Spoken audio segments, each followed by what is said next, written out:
On World News Tonight this Thursday, 2 men arrested in Nevada in connection with weapons of mass destruction. How big a threat are these chemical and bacteriological weapons, wherever they're produced? We'll take a closer look. And the UN Secretary General sets off for Baghdad. President Clinton says he'd better come back with the right answer.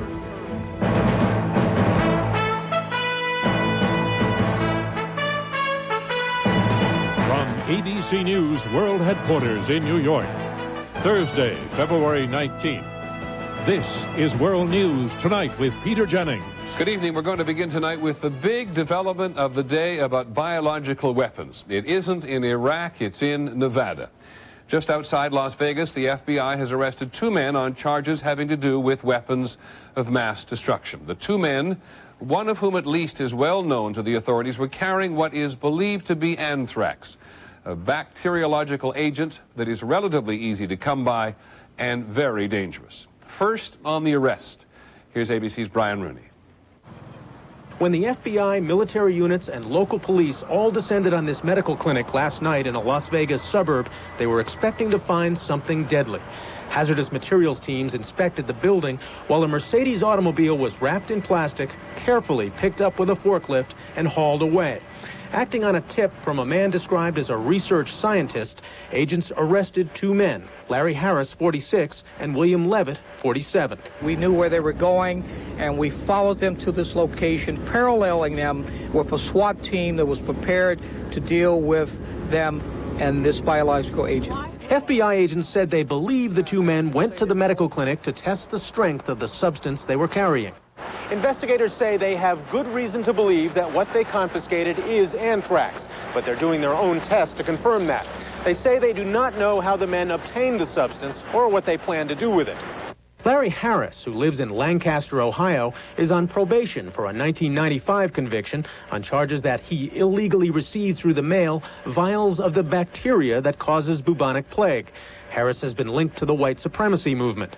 Levitt lives in a predominantly Mormon town about an hour from Las Vegas. Right now, I can tell you there is no evidence of any contamination anywhere in this community as a result of this investigation. The car was taken to Nellis Air Force Base, where it is being carefully examined. And late this afternoon, the 2 suspects appeared in federal court to begin facing the charges against them. Brian Rooney, ABC News, Las Vegas. As we said, one of the 2 men arrested today is very well known to the authorities. ABC's John Miller tonight on Larry Wayne Harris. Then again, there is no symptoms. There's no smell. When news of the arrest broke, no one who knew Larry Wayne Harris was surprised at all. Just last week, Harris told Primetime's Diane Sawyer that he could make almost any frightening mix from elements in nature. What could you get right tomorrow if you wanted? Anthrax. It would take me a few more days to get some cholera. It would take me maybe a few more days to get some plague. It's easy. Harris has been associated with a number of white supremacist groups and has told friends that he believes the government uses radio waves to control the minds of citizens. The Southern Poverty Law Center, which tracks hate groups, says Harris has been on their radar screen for some time. He falls on the more dangerous end of the spectrum. But Harris insists, in interviews, in his book, and in his video, which he uses to sell his book, that he's just a scientist who is helping Americans prepare for a biological warfare attack, which he believes could come any day from the Middle East. You're a very small container, 5 gallon, it's no big deal, 5 gallon container of anthrax, sprayed, going up the city, sprayed over Manhattan here. Within 48 to 72 hours, you're looking at 400,000 to 500,000 people. When Harris talks about the anthrax bacteria getting loose in a city like New York, he says it's not about any plan to release it. It would be about how to defend against it. Now the FBI has to sort out what his intentions were. John Miller, ABC News, New York. And now to Iraq. The United Nations Secretary General Kofi Annan is on his way to Baghdad. He stopped in Paris today to brief the French President Chirac on his mission. It is now widely acknowledged that Mr. Annan's visit to Iraq might be the last hope before war. Today he said that he is reasonably optimistic that he can get Iraq to comply with those UN resolutions which require Saddam Hussein to get rid of his most dangerous weapons and let UN weapons inspectors back in. The big question is, what will it take to satisfy President Clinton? ABC's Sam Donaldson is at the White House. Sam.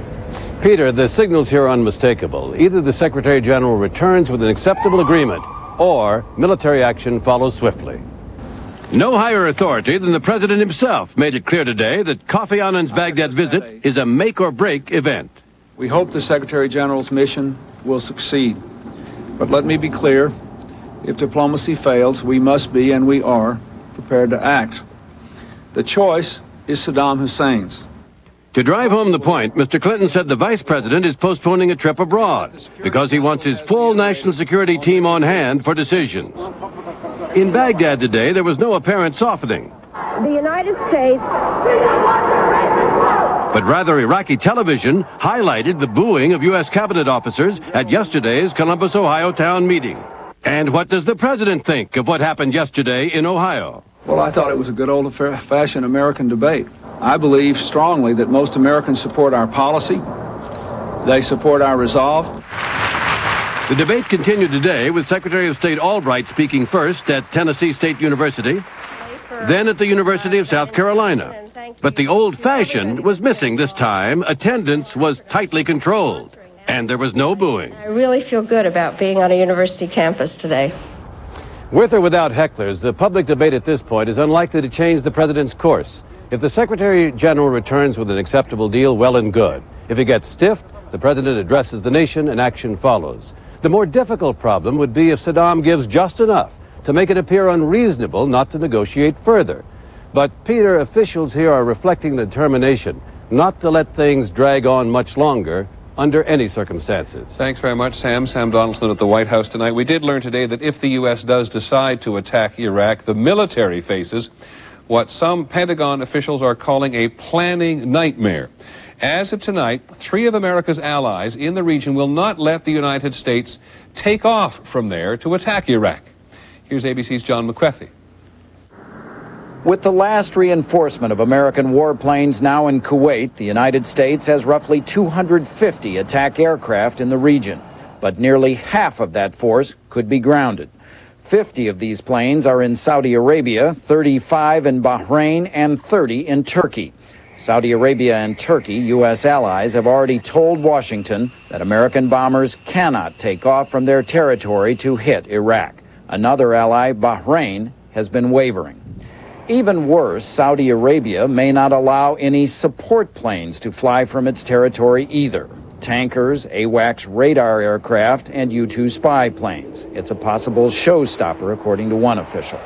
In public, the Pentagon is maintaining a posture of optimism, hoping that when the time comes, Saudi Arabia and Bahrain in particular will be there.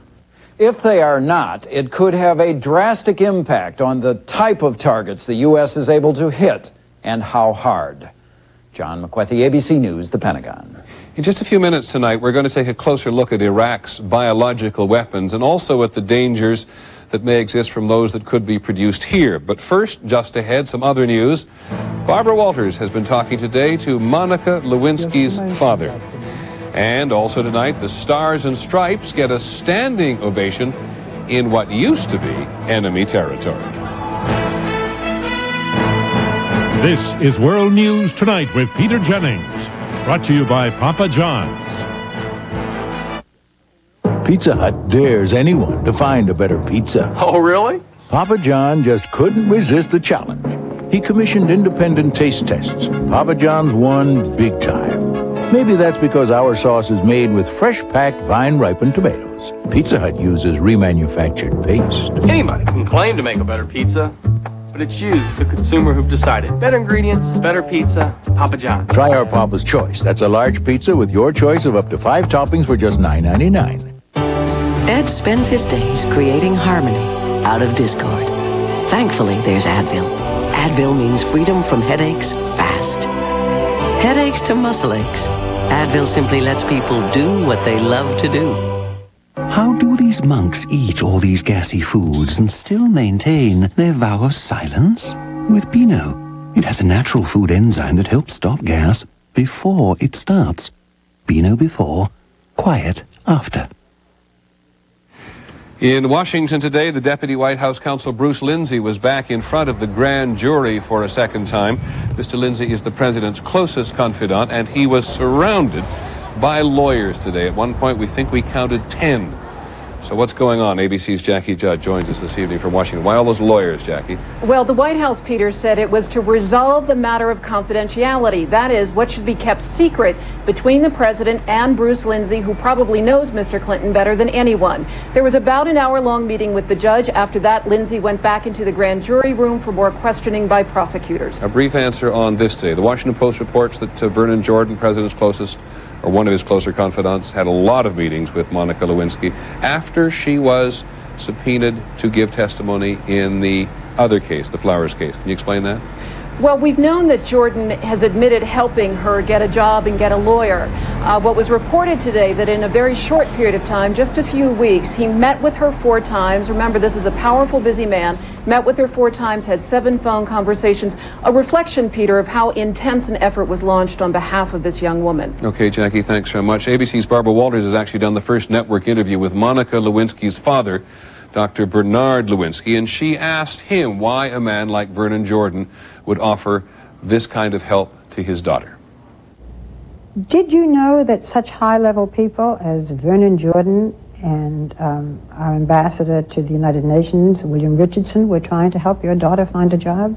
Yes, she mentioned that to me, and she was basically telling us that because she was transferred to the Pentagon from the White House, and they had promised her to bring her back at a later time, they were going to help her find another job elsewhere. Doctor, didn't you find it rather odd that men of this distinction, men who were this busy, would be trying to help a 21-year-old girl find a job? I just thought that they were helping her out. I really didn't know. Just being nice. Yeah. Barbara Walters' interview in its entirety tomorrow night on 2020. I referred to the Jennifer Flowers case. I, of course, meant Paula Jones. Apologies. Other news. In Northern California today, another powerful storm generated by El Nino. North of San Francisco, the Petaluma River overflowed its banks, flooding at least one residential neighborhood. In Berkeley, strong winds knocked down a tree, which fell and killed a driver. The weapons of mass destruction, as you see, are in the news again, both here and in Iraq today. So how easy are they to produce and deliver? We'll take a closer look in just a moment.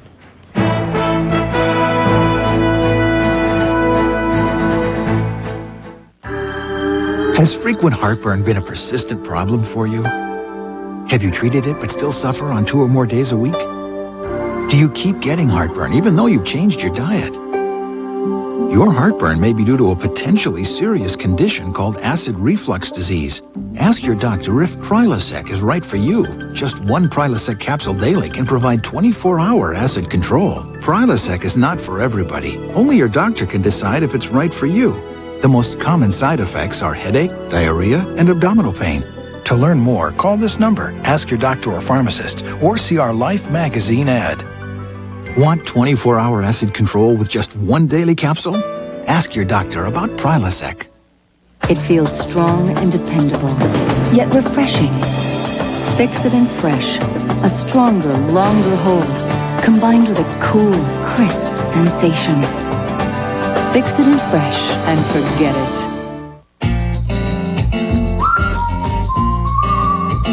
Something's gotten into Sunsweet Prunes. Something sort of lemon. Delicious lemon essence from Sunsweet.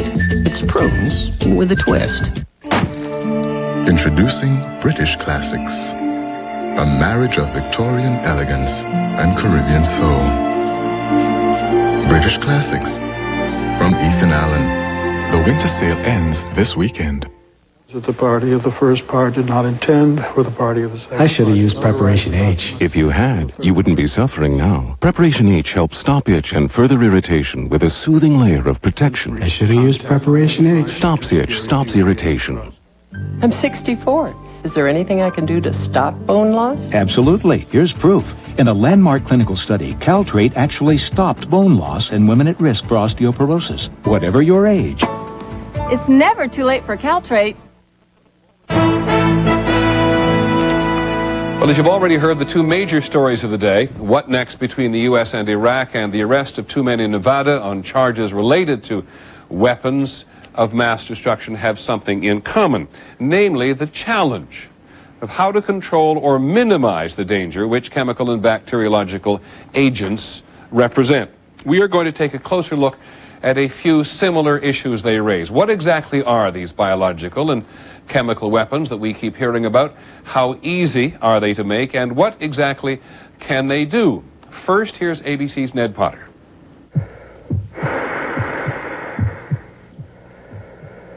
There is a central point about all these weapons. They are not necessarily easy to use, but many of them are surprisingly easy to make.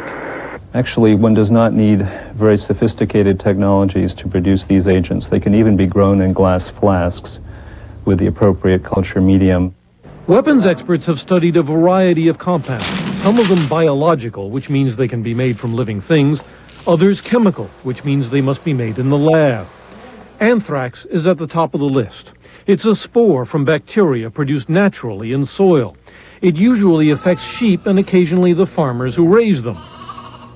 When used as a weapon, it causes symptoms that first resemble the flu, but can progress to respiratory failure and shock. If inhaled as a fine, very fine aerosol, fine enough to reach the depths of the lungs, then it causes a disease which is very difficult to treat and which is almost always fatal within a few days. Bayer, the pharmaceutical giant, has developed a possible antidote to forms of anthrax, but work remains to be done against other bioweapons, some far more potent. There is a toxin called botulinum, which blocks signals through the nervous system. Another called ricin, which was actually used in at least one Cold War spy case. Some of these are made from common crops. Anybody with a graduate degree and a grudge who is evil enough and unsavory enough to want to cause horror and injury to a lot of people could do such a thing. The question is how much harm they could actually do. In the 1980s, the Iraqi military killed more than 5,000 Kurdish opponents with mustard gas. But that was within their own borders. Do they have the ability to spread such carnage to other parts of the world? Ned Potter, ABC News, New York.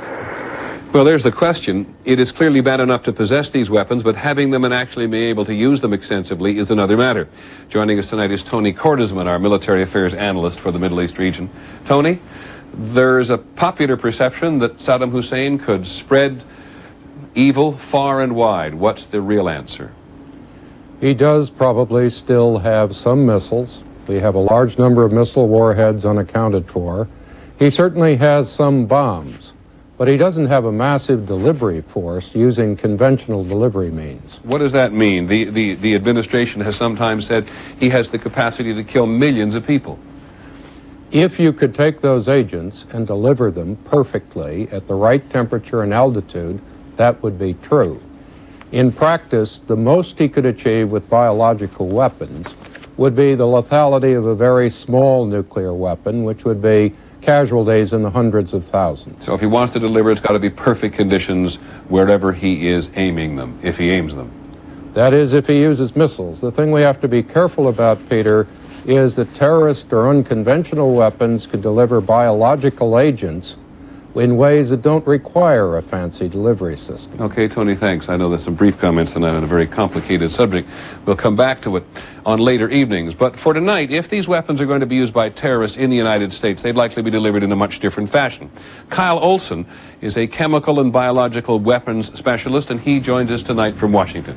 So if terrorists were doing it here, if you heard today's news, for example, how alarmed would you be? Well, I think you've got to be alarmed. First of all, the notion that it's anthrax raises the ante tremendously over all the concerns we've had before. The means of delivery, the fact that they were driving around in a car immediately brings to mind the notion of releasing it from a car as you're driving. Again, anthrax, as Tony Cordesman just said, these weapons are truly weapons of mass destruction. They're truly poor men atom bombs. How good a handle do you think that the government at every level here has on people trying to produce these things? Well, look, Larry Wayne Harris is the bioterrorism poster boy. So the fact that he was identified and the fact that he was tracked and arrested is not a big deal. On the other hand, I think we have seen the federal government raise the ante, raise the pressure, put more resources in. Are we doing a perfect job? Have we got a bulletproof shield in place? The answer to that is clearly no. Mr. Olson, again, thanks for tonight. Come back to it again if we may. This evening, we'll be back with some of the day's other news and a report tonight on Americans going to Iran to wrestle maybe for the future.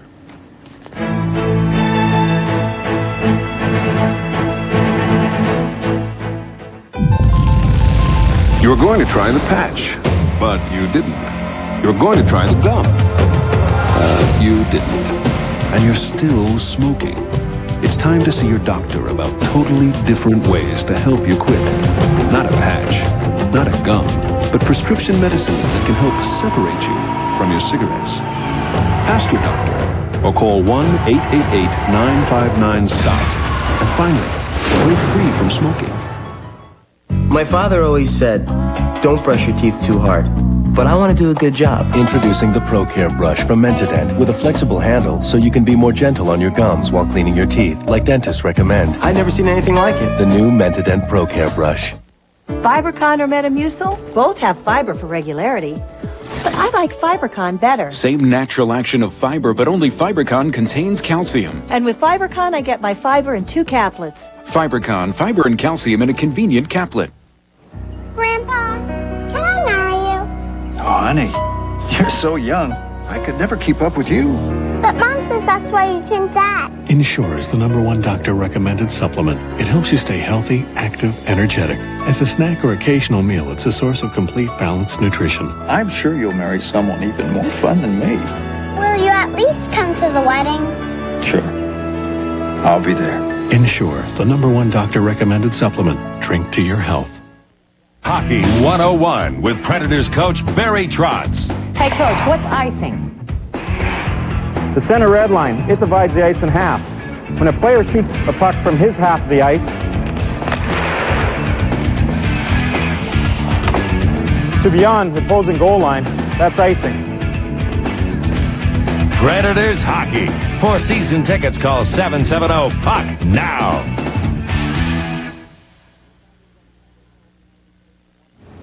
The Italian government today told the United States it wants to prosecute the 4 Marines whose plane hit a cable car at a ski resort this month. 20 people died as a result. The U.S. is going to consider the request. The all-male evangelical group Promise Keepers has suffered a major setback. They have to lay off all of their staff. 345 people by the end of March. They got into serious financial trouble after saying they would stop charging admission to their stadium rallies. The trade deficit was way up again last year. It rose to more than $113 billion in 1997. That is the highest it has been in 9 years. At the Olympics, American speed skater Chris Whitty won the silver in the women's 1,000 meter to go with her bronze. In the 1,500, Marianne Timmer of the Netherlands won the gold. Austrian Hermann Maier won the men's giant slalom, and that is his 2nd gold. In Texas, Ohio Senator John Glenn has started training for his October space flight. Today he went for a spin that helps him prepare for the launch itself. 36 years ago tomorrow, he became the first American to orbit the Earth. When we come back, 2 longtime enemies can sport make a difference.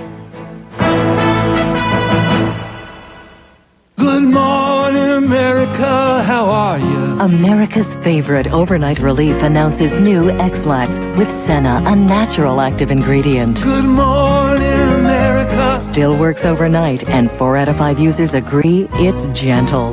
New X-Lax, so dependable, it's guaranteed. Good morning, America. How are you? New X-Lax with natural Senna. Good morning, America. Guaranteed. Oh, none for me, thanks. Why? Dairy foods do a number on my stomach. You lactose intolerant? Huh? You know, gas, bloating. I get it too, but it's no problem anymore. Try this. Lactaid Ultra. 1 little caplet just before eating lets you digest dairy foods easily and naturally. Next time, let's go for milkshake. With a little Lactaid Ultra on the side. Lactaid Ultra. Go on, enjoy dairy again. Call 1-888-ULTRA now for a free sample. You eat right. Uh-huh. You exercise. Every day. With your high cholesterol, aren't you afraid of a first heart attack? Why do you think I eat right and exercise? Still, that might not be enough to prevent a first heart attack. That won't happen to me. Won't happen to me. But it can, because if you have high cholesterol, you could be at risk of a first heart attack. So what else can I do? Talk to your doctor about Provocol now. Lots of medications can lower cholesterol, but with Provocol, there's more. Pravachol lowers cholesterol and is the only drug of its kind proven to help prevent a first heart attack. So I can really help control my risk? Yes, in fact, Pravachol can reduce the risk up to 1/3. Pravachol, when used together with diet and exercise, has been prescribed for millions. It's not for people with liver problems or women who are pregnant or nursing or may become pregnant. Your doctor may do blood tests to check your liver function, because serious side effects can result. Tell your doctor about any muscle pain or weakness you experience while on Pravachol. For information, ask your doctor or call us. Pravachol, proven to reduce the risk of a first heart attack up to 1/3. It's the man who shocked Motown. I was coming in there to funk. I'm gonna dress, I'm gonna wear my hair. The original Super Freak. It hits all the right notes. The conclusion of Motown 40, ABC Tonight. Friday. For the first time, the man who knows Monica Lewinsky the best, her father, Dr. Bernard Lewinsky, speaks out. Doctor, what did you think when you learned that your daughter might be having a sexual relationship with the president? 2020 Friday. Finally from us this evening, we have a wrestling story with a difference. In the 1970s, when U.S.-China relations were pretty dismal, a handful of American table tennis players went to China and made a big difference. Ping-pong diplomacy, we called it, and it helped to pave the way for a much-improved Chinese-American dialogue. This week, a group of American wrestlers is in Iran, and people are again asking that question, can sport make a difference? ABC's Gillian Finley is in Tehran. They carried it into the stadium. They hung it from the rafters. It was on the wrestling mat in the warm-up room. This week, the Stars and Stripes made a comeback in Iran, and this week, nobody burned it. We hope that all that is real positive and that maybe it does create a new dialogue between the peoples of our country. For the 5 wrestlers, it's all a bit overwhelming. Barely old enough to remember Iran's revolution or the American hostages, these would-be ambassadors have been trying to focus on what they came to do. I keep hearing the political element, but that's not why we're here. We're here to wrestle and to promote friendship. That part is easy. Wrestling is Iran's #1 sport, and even here, these athletes have a following. It's another sign Iran is changing under a new, more moderate president. I think we can be friend with your people, just people, you know? We don't like your government. But for all the comparisons to China and ping pong, Iran's government is playing down this visit. It's just wrestling, the government says, not diplomacy. We feel in Iran that the United States don't like the mutual understanding and mutual relationship between the countries. Still, old animosities are fading. In Iran's parliament this week, a protest against the U.S. team's visit fell flat. Only half-hearted chants of death to America. In the meantime, thousands of Iranians turned out to see the U.S. athletes in action. They may have been pretty good ambassadors after all. Gillian Finley, ABC News, Tehran. And that is our report on World News Tonight. Later on Nightline, a day in the life of Madeleine Albright. Ted Koppel travels with the Secretary of State today. I'm Peter Jennings. Have a good evening. Good night.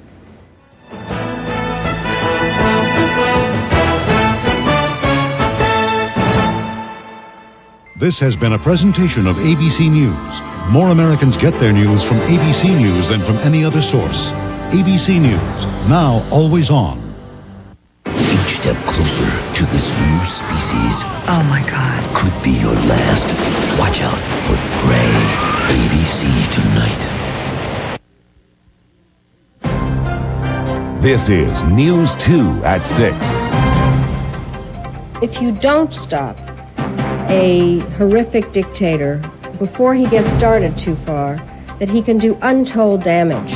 Secretary of State Madeleine Albright comes to Nashville to build support for a possible strike against Saddam Hussein. That, as many here feel, military action could become imminent. It just seems like we're not going to be able to work it out this time. A diplomat comes to Nashville to talk about war and convince us that it may be necessary. Secretary of State Madeleine Albright can speak softly and still sound tough. There was no mistaking her today.